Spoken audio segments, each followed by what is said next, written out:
In 2014, a teenage girl moved into an old apartment, and within days, started hearing knocks from a sealed unit next door. What she uncovered led police to reopen a case they had buried for years.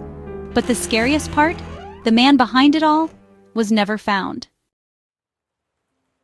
In 2014, 17-year-old Layla moved into a rundown apartment building in Paterson, New Jersey, with her mom.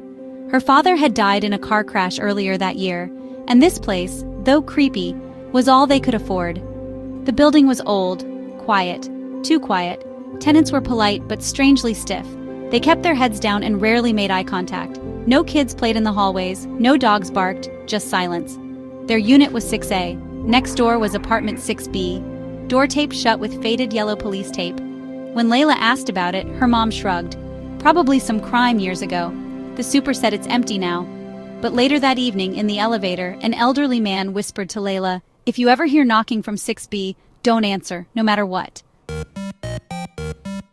That very night, Layla woke up around 3:03 a.m. to a sound. Knock, knock, knock. 3 slow knocks, coming from the wall between her room and 6B. Then, silence. She got up to check the peephole. Underneath the door of 6B, a faint glow flickered, as if someone was inside with a flashlight, moving slowly. The next day, Layla asked her mom again. Her mom got a little uneasy. "I looked into it. A girl named Jessica Moore lived there. She disappeared in 2008, just vanished. They never found her." A few days later, while digging through the dusty storage room in the basement, Layla found an old metal box wedged behind a broken shelf. Inside, there was only one thing, a small black leather journal. The first page read, "My name is Jessica. If you're reading this, please, don't go into 6B, it wants you to." Layla's hands trembled. The entries were detailed and disturbing. Jessica had documented everything. The knocks at 3:03 a.m., the shadows in her room, and a tall, pale man she kept seeing in the hallway.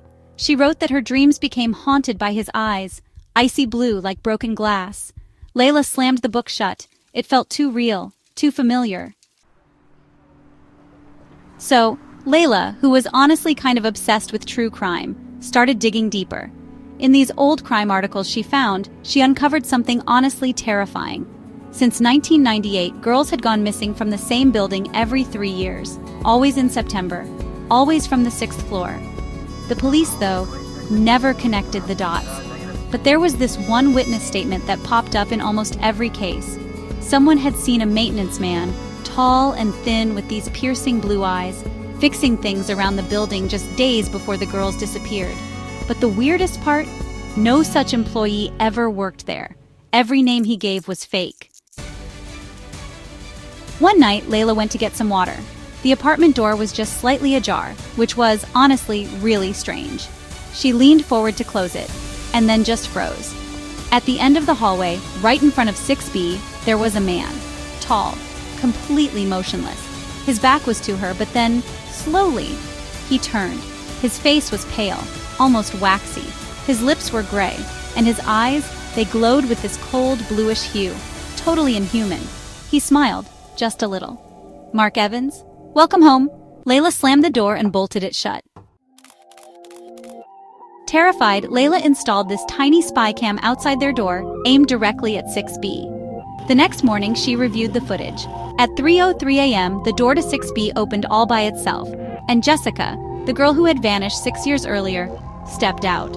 Except she wasn't really walking. It was like something was dragging her. Then, the tall man appeared. Just standing there in the doorway, staring straight into the camera. Then, slowly, he smiled. The footage ended. Layla rushed to check the SD card again, but the file was gone, deleted. In its place, there was just a single photo, a still shot, of Layla, asleep in her bed, taken from inside her room.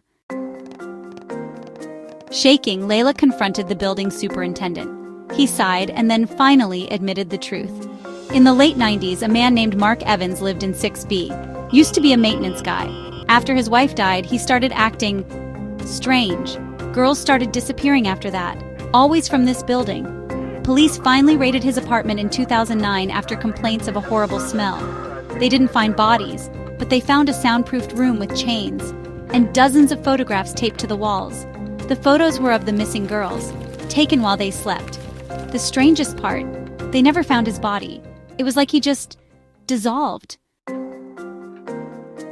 That night, Layla couldn't sleep. Something told her this wasn't just a ghost story. This was unfinished business. At 2:59 a.m., she stood outside 6B, shaking. The door was unlocked. It creaked open. Inside, the apartment was empty. No furniture, no dust, just a metal chair bolted to the floor and chains. The walls were freshly painted, except one part, where photo frames hung in a grid. Each frame contained a photo of a girl, scared, gagged, restrained, each with a date. All the missing girls. At the very end was a new frame, empty. Then she saw it, a printed photo lying on the chair. It was of her.